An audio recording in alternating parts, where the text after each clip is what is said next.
कुछ नहीं, बस उसी केस के बारे में सोच रहा था। मुझे ऐसा लगता है ये मेरी जिंदगी का सबसे बड़ा केस है। हालांकि इस केस में जीत मेरी हुई, कातिल पकड़ा गया, कानून ने अपना काम तो पूरा किया, पर कहीं ना कहीं अंदर से मैं टूट सा गया हूं। मेरा एक मन कहता है कि कातिल बहुत गुनहगार था, उसने इतनी सारी हत्याएं की, उसे कड़ी से कड़ी सजा मिलनी चाहिए। लेकिन मेरा दूसरा मन ये सवाल करता है, क्या कातिल सच में शुरू से बुरा था? तुम ही बताओ सिमरन, कोई इंसान अगर शुरुआत से बुद्धिमान हो, पढ़ा लिखा हो, देश के लिए कुछ करना चाहता हो, और तब भी लोग उसे पागल समझे, उसकी शक्ल सूरत देखकर हंसें या उसका हालात देखकर उसका मजाक उड़ाएं, तो क्या वो सच में बुरा इंसान होता है? अगर वो बुरा बन भी गया तो क्या उसकी पूरी जिम्मेदारी उसी की होती है? आज उसकी डिग्री इस बात का सबूत है कि वो कितना ज्यादा काबिल था, लेकिन उसके दोस्तों ने, आसपास के लोगों ने, यहां तक कि उसके परिवार वालों ने, सभी लोगों ने मिलकर उसे अंदर तक तोड़ दिया। इतना अपमान, बेइज्जती आखिर कोई इंसान कब तक सह सकता है? जब मैंने इस केस की तहकीकात शुरू की थी तो मुझे लगा था कातिल बहुत खतरनाक और बहुत घटिया किस्म का आदमी है। लेकिन जब मैं इस केस की जड़ तक पहुंचा, जब मैंने उसके अतीत को देखा, तब मुझे एहसास हुआ कि वो बुरा इंसान नहीं था, उसे बुरा बनाया गया था। वो ऐसा कभी नहीं बनना चाहता था। अगर उसकी जगह कोई और होता तो वो पहले ही टूट चुका होता, या ये कहा जाए कि वो पहले ही गलत इंसान बन गया होता। बड़ी मुश्किल से वो एक सही रास्ते पे जा रहा था, लेकिन किस्मत ने उसे धोखा दे दिया। वो अपना अपमान बर्दाश्त नहीं कर पाया और उसी दिन उसकी जिंदगी ने नया और खतरनाक मोड़ लिया। वो सीरियल किलर बन गया। उसने 18 लड़कियों को मारा, लेकिन कहीं ना कहीं लड़कों के लिए उसके मन में हमदर्दी थी, क्योंकि कुछ लड़कों ने उसे अपना दोस्त समझा या फिर एक अच्छा इंसान माना।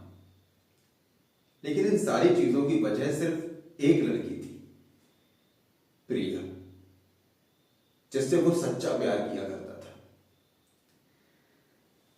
मैं ये मानता हूं कि प्यार हर जिंदगी का एक मोड़ है जो हर किसी की जिंदगी में आता है, चाहे वो पहले आए या बाद में आए, लेकिन वो आता जरूर है। लड़की का पहला कर्तव्य है, अगर कोई लड़की किसी लड़के को पसंद नहीं करती है तो वो इज्जत के साथ उसे मना करती है। अगर लड़का उसके साथ बदतमीजी करता है या उसकी बात ही नहीं मानता है तो वो गुनहगार है। लेकिन अगर लड़का बदतमीजी ना करे और उसकी बात मान ले, तब वो गुनहगार नहीं होता। अगर प्रिया इज्जत के साथ जयंत को मना कर देती तो मुझे पूरा भरोसा था वो उसकी बात मान लेता और उसका पीछा कभी नहीं करता। लेकिन बदले में उसने उसके साथ क्या किया? उसका अपमान किया, सभी के सामने जलील किया, उसकी बेइज्जती कर दी। उसी दिन वो मर चुका था।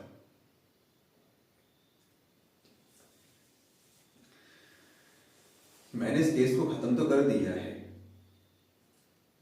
लेकिन कहीं ना कहीं मैं अंदर से टूट चुका हूं, पता नहीं क्यों। इसका मेरे पास कोई जवाब नहीं है। इसे सही कहूं या गलत कहूं, पर जो भी है ठीक ही है।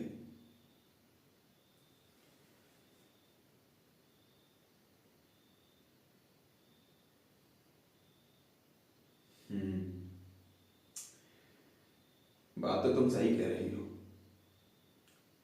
शायद किस्मत की भी यही मर्जी थी। और जो कुछ भी हुआ है उसे बदला तो जा नहीं सकता।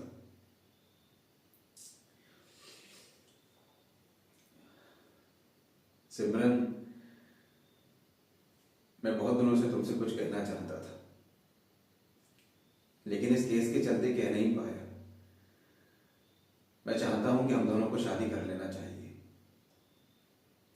वैसे भी हमें साथ रहते हुए बहुत वक्त हो चुका है, हम एक दूसरे को बहुत अच्छी तरह से जानते भी हैं, और मुझे लगता है कि मुझे इस वक्त तुम्हारी सबसे ज्यादा जरूरत है। तो अगर तुम्हारी मर्जी हो तो हम अगले महीने शादी कर लेते हैं।